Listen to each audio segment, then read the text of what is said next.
Good evening friends. RBC classes आपका स्वागत करता है। आज हम करेंट अफेयर्स का सीरीज स्टार्ट कर रहे हैं। आज आपको हम बताएंगे प्रतियोगिता दर्पण के करेंट अफेयर्स अगस्त माह का बताएंगे। अगस्त 2022 का एक माह का करंट अफेयर्स जो प्रतियोगिता दर्पण में दिया गया है उसके बारे में बताएंगे।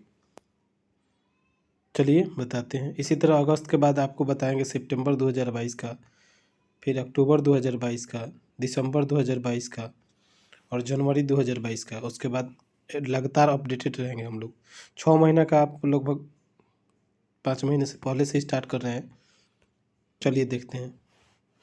पहला क्वेश्चन कह रहा है, पहला करंट अफेयर्स कह रहा है कि इसरो के उपग्रह जीसैट 24 का प्रक्षेपण यूरोप की एरियन स्पेस कंपनी द्वारा एरियन 5 VA-257 रॉकेट का नाम है एरियन 5 VA-257 रॉकेट के जरिए फ्रेंच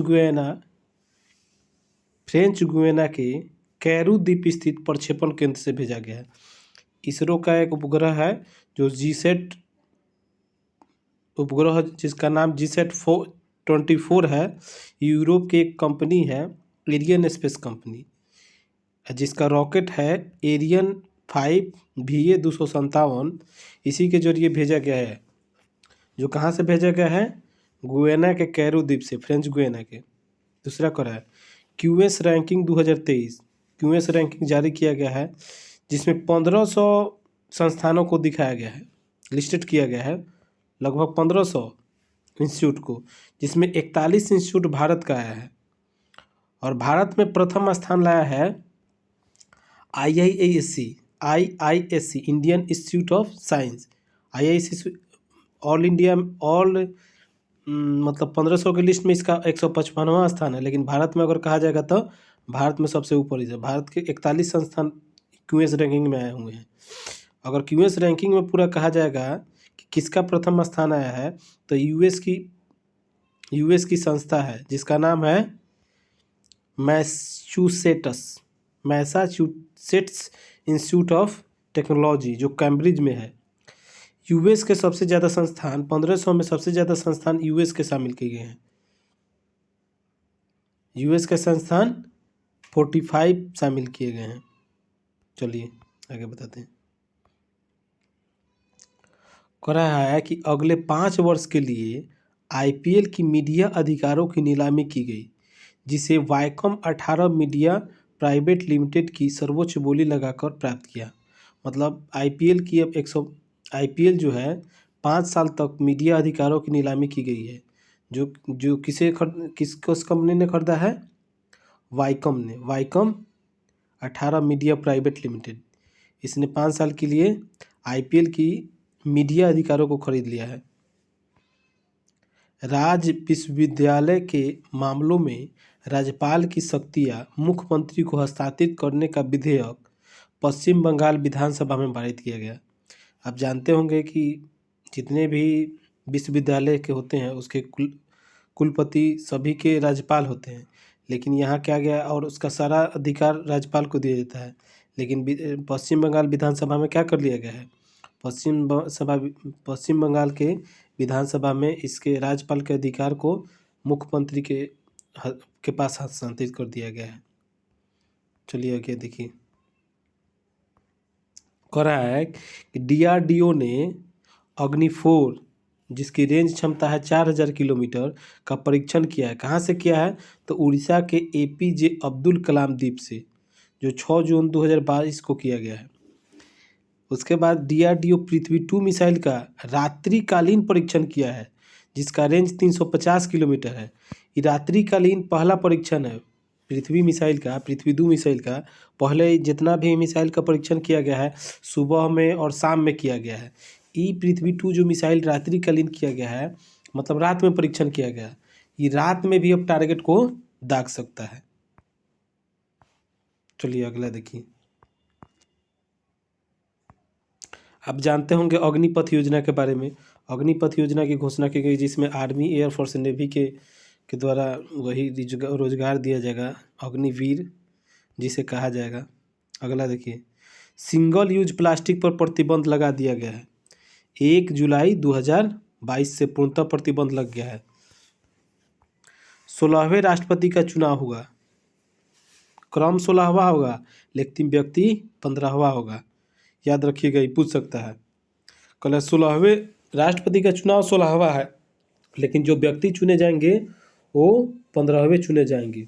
ऐसे आप जानते भी हैं कि 16वां राष्ट्रपति चुनाव हुआ है जिसमें द्रौपदी मुर्मू जीत गई है। अगर व्यक्तिगत तौर पर कहेगा तो द्रौपदी मुर्मू होगी, ठीक है। यह आर्टिकल 55 के तहत चुनाव होता है राष्ट्रपति का। राष्ट्रपति का चुनाव एकल संक्रमणीय मत पद्धति के द्वारा होता है। 16वें राष्ट्रपति का चुनाव 6 अगस्त को किया गया है। महाराष्ट्र के नए मुख्यमंत्री एकनाथ शिंदे होंगे। अब अंतर्राष्ट्रीय संबंध से कुछ पढ़ा जाए। गुस्ताओ पेट्रो कोलंबिया के राष्ट्रपति निर्वाचित हुए हैं। बोग मार्कोस फिलीपींस के नए राष्ट्रपति बने हैं। ब्रिक्स का 14वां शिखर सम्मेलन वर्चुअल तरीके से संपन्न हुआ, जो चीन की मेजबानी के द्वारा किया गया है। 20, 21, 22 तीनों वर्चुअल कोरोना के चलते किया गया है। 2020 के, 2021 का और 2022 का तीनों। 2023 का दक्षिण अफ्रीका में होगा। इसका जानते हैं एथी क्या होता है, मीटिंग कैसे होता है। अगर देखिए, अगर ब्राज़ील में हुआ है तो अगला बार लेटर आता है आर, मतलब रूस का होगा। उसके बाद आई से इंडिया का, उसके बाद चाइना का होता है। उसके बाद चाइना के बाद क्या है, एस क्या होगा, साउथ अफ्रीका। 5 इसके मेंबर है, ब्राज़ील, रसिया, इंडिया, चाइना, साउथ अफ्रीका। तो 2022 वाला चाइना किया है, तो अबकी वाला साउथ अफ्रीका करेगा। देखिए, इसमें एक और बात है, ब्रिक्स जो है वर्ल्ड का 42% जनसंख्या का प्रतिनिधित्व करता है और 24% जीडीपी का, मतलब दुनिया में जितना जीडीपी है, जो वर्ल्ड का जो जीडीपी होगा उसका ब्रिक्स जो कंट्री है वो 42% अगर साझा करते हैं। सॉरी, 24% जीडीपी और 42% जनसंख्या।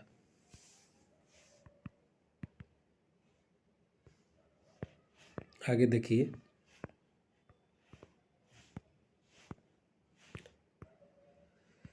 G7 का 48वां शिखर सम्मेलन जर्मनी के स्लॉस एटमो में संपन्न हुआ है। जर्मनी के चांसलर, अभी याद रखना पड़ेगा कि आखिर जर्मनी के अभी चांसलर कौन है। बहुत पहले से अंजला मर्केल थी, अब जर्मनी के चांसलर नए बन गए हैं, जिसका नाम है ओलाफ सोलज। ये जो G20 समिट हुआ है, ये आतंकवाद पर भी बहस हुआ है और सबसे ज़्यादा इस पर रूस और यूक्रेन युद्ध पर बहस हुआ था ज़्यादा, जिसमें रूस पर तेल का प्रतिबंध तो लगाया गया था, अब सोने के आयात पर भी प्रतिबंध लगा दिया गया है। इस जो सबमिट हुआ है 48वां, इसमें पहले से तो आप लोग जानते होंगे कि रूस से तेल पर प्रतिबंध लगा दिया है, कोई उसे तेल आयात नहीं करेगा। अब इस सबमिट में रूस से सोने के आयात प्रतिबंध लगा दिया है, मतलब अब सोने के आयात पर भी प्रतिबंध लग गया है रूस पर। ग्लोबल लिवेबिलिटी इंडेक्स 2022, मतलब रहने के लिए, इसका मतलब इसमें होगा कि कौन सबसे अच्छा शहर है रहने के लायक, वही इंडेक्स जारी किया गया है। तो रहने के लिए सबसे उपयुक्त शहर वियना माना गया है, जो ऑस्ट्रिया देश में है, कि ऑस्ट्रिया की राजधानी भी है, ऑस्ट्रिया की राजधानी वियना। और रहने के लिए सबसे कम उपयुक्त शहर ईरान का राजधानी तेहरान को माना गया है। ग्लोबल पीस इंडेक्स 2022 जारी किया गया है, पीस इंडेक्स, जिसमें 163 देशों का नाम आया है। 163 देश में भारत का स्थान 135वां है। विश्व शांति सूचकांक में भारत का स्थान 135वां है। प्रथम स्थान किसका है, आइसलैंड का। प्रथम स्थान किसका है, आइसलैंड का। आइसलैंड का वर्ल्ड मैप में देखिएगा ना, तो सबसे ऊपर है। तो याद रखने का तरीका क्या है कि सबसे ऊपर है, बर्फ़ ज़्यादा वहाँ पे गिरता है, तो इतना ने बर्फ़ गिरेगा कि वहाँ के लोग शांति रहेगा, घर में रहेगा, झगड़े नहीं होगा। एक तरह से ऐसे ही याद करेंगे तो प्रथम स्थान रहेगा, ठीक है। प्रथम स्थान आइलैंड, दूसरा स्थान न्यूजीलैंड का है। अंतिम स्थान जानबे करते हैं, अभी आतंकवादी लोग कब्जा कर लिया है देश पर, जिसको तालिबान कहा जाता है, अफगानिस्तान, ठीक है। शांति में सबसे अंतिम स्थान अफगानिस्तान का। पड़ोसी देश का खाली जान लेते हैं, जिसे म्यांमार 139 होगा, भारत 92 करते 145, चीन 89 पर है, पाकिस्तान 147 पर है। चलिए, पर्यावरण निष्पादन सूचकांक जारी किया गया है। इसमें 180 देशों को लिस्टेड किया गया है, जिसमें अंतिम स्थान भारत को प्राप्त हुआ है, 180वां स्थान। ठीक है। WEF world economic forum, world economic forum के सहयोग से एल और कोलंबिया यूनिवर्सिटी द्वारा जारी कर देता है। एल एक संस्था है जिसका नाम है YALE।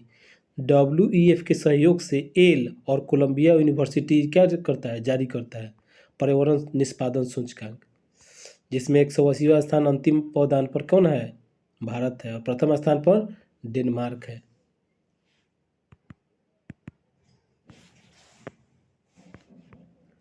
चलिए अगला देखिए, हंगरी के कसाबा कोरोसी संयुक्त राष्ट्र महासभा के 77वें सत्र के लिए अध्यक्ष निर्वाचित किए गए हैं। 76वां के कौन थे, तो मालदीव के अब्दुल्ला शाहिद। 77वां कौन बने हैं, हंगरी के कसाबा कोरोसी संयुक्त राष्ट्र महासभा के 77वें सत्र के लिए अध्यक्ष निर्वाचित किए गए हैं। ठीक है।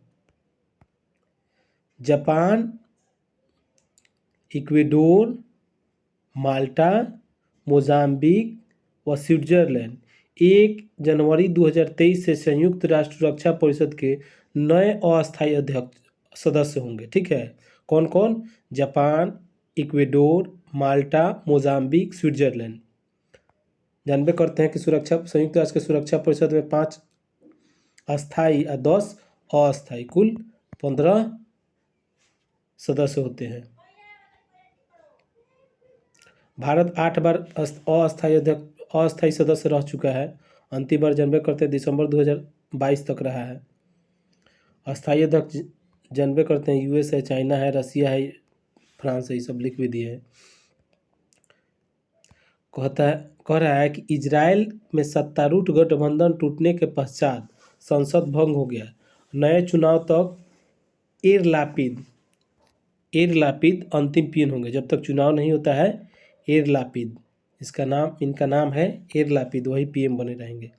अगला है कि IMD के विश्व प्रतिस्पर्धा सूचकांक 2022, IMD के विश्व प्रतिस्पर्धा सूचकांक 2022 जारी किया गया है, जिसमें भारत का स्थान 37वां है, प्रथम स्थान डेनमार्क, अंतिम स्थान वेनेजुएला का है।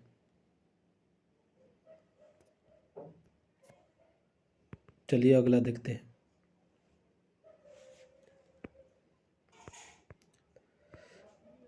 CACP कृषिगत लागत एवं मूल्य आयोग, मतलब CACP है जो कृषिगत लागत एवं मूल्य, जो MSP जारी करता है ना, यही जारी करता है CACP, जिसको हिंदी में हम कहते हैं कृषिगत लागत एवं मूल्य आयोग। तो 2022-23 के लिए मिनिमम सपोर्ट प्राइस MSP क्या हुआ है, MSP की घोषणा की गई है। MSP क्या होता है, जो आपका न्यूनतम लागत होता है ना, बोने में जो खर्च आता है उसका 1.5 गुने पर सरकार खरीदती है, उसी को हम MSP। जैसे आपको लागत है मान लीजिए कि 1000 रुपये कुंटल, तो सरकार उसको 1500 रुपये मिनिमम खरीदेगी, उससे अधिक भी खरीद सकती है। इसी को कहते हैं MSP, मिनिमम सपोर्ट प्राइस, 1.5 गुना रेट पर खरीदेगी।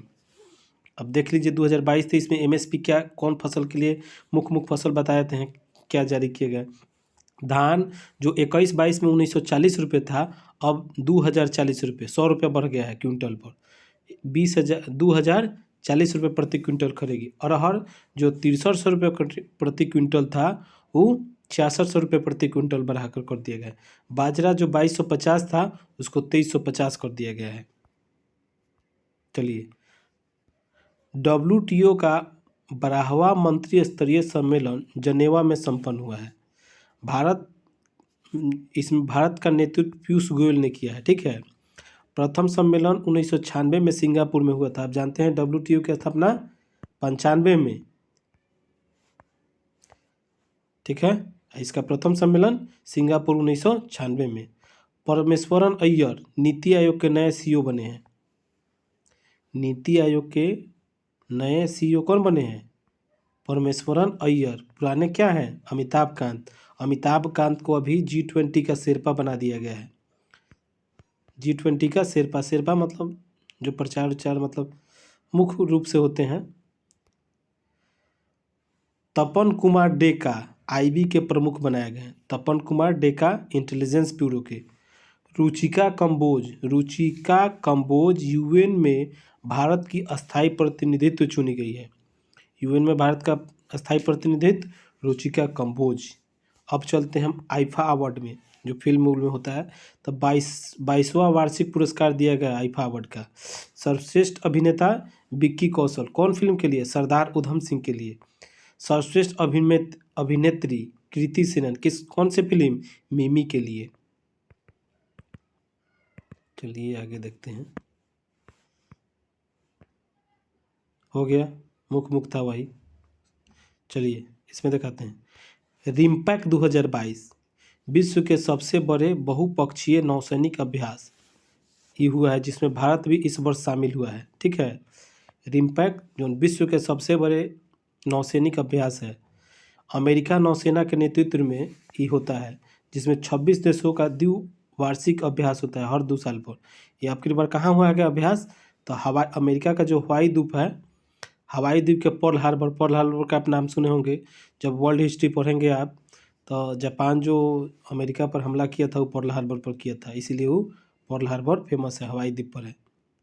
चलिए आगे याद कर लीजिए। रिम्पैक 2022 जो विश्व का सबसे बड़ा नौसैनिक अभ्यास है, जिसमें 26 देश भाग लिए हैं, अमेरिका के नेतृत्व में होता है, हवाई द्वीप के पर्ल हार्बर पर किया गया है। भारत भी इस बार शामिल हुआ है।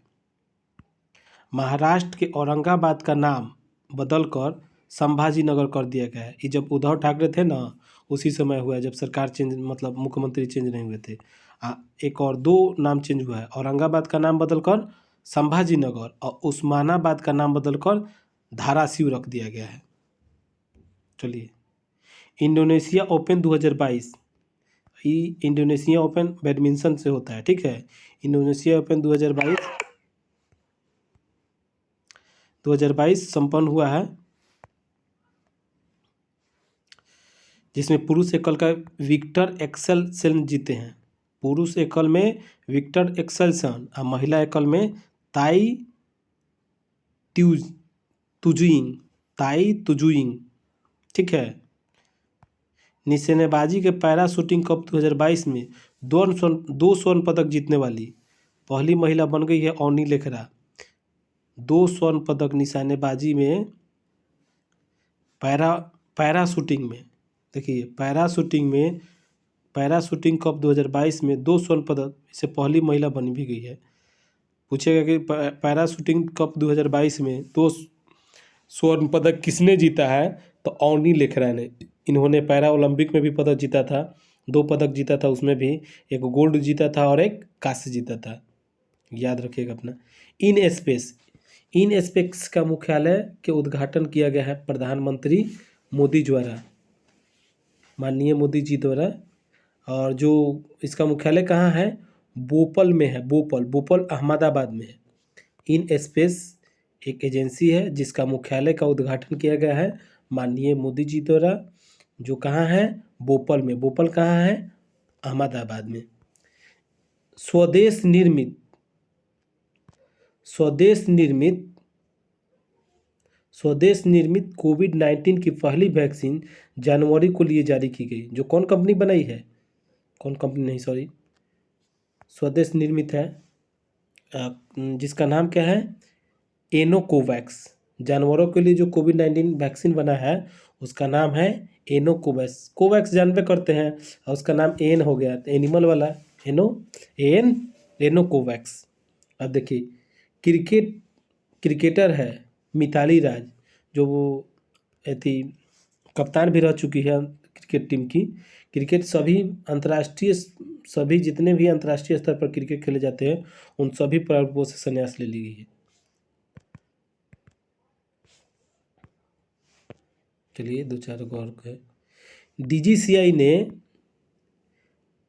कॉर्बीवैक्स के बूस्टर डोज के रूप में मान्यता दिया है। देखिए कह रहा है DGCI ने कॉर्बीवैक्स एक वैक्सीन आया है जिसको बूस्टर डोज के रूप में देने के लिए मान्यता दी है। ये कह रहा है ना कि जिन्होंने कोविशील्ड और कोवैक्सीन दो दो जिसके टीके ले लिए हैं, कोविशील्ड के जो 2 टीका ले लिया है, चाहे कोवैक्सीन का 2 टीका ले लिया है, उसको वो बूस्टर डोज के रूप में कॉर्बीवैक्स का वैक्सीन ले सकता है। ठीक है, जिन्होंने कोविशील्ड की 2 वैक्सीन ले ली है, चाहे कोवैक्सीन का 2 वैक्सीन ले लिया है और वो लेना चाहते हैं बूस्टर डोज के, तो बूस्टर डोज के रूप में आप कार्बोवैक्स ले सकते हैं। DGCI ने इसकी परमिशन दे दिया है। खेलो इंडिया यूथ गेम 2021 सर्वाधिक हरियाणा जीता था पदक। ठीक है, स्वर्ण पदक सबसे ज़्यादा हरियाणा जीता था और प्रथम स्थान भी प्राप्त किया था। 44वां शतरंज ओलंपियाड 2022 का आयोजन भारत में हुआ है। ठीक है, भारत के कहाँ हुआ है? महाबलीपुरम में। देखिए शतरंज ओलंपियाड की शुरुआत 1927 में हुई थी।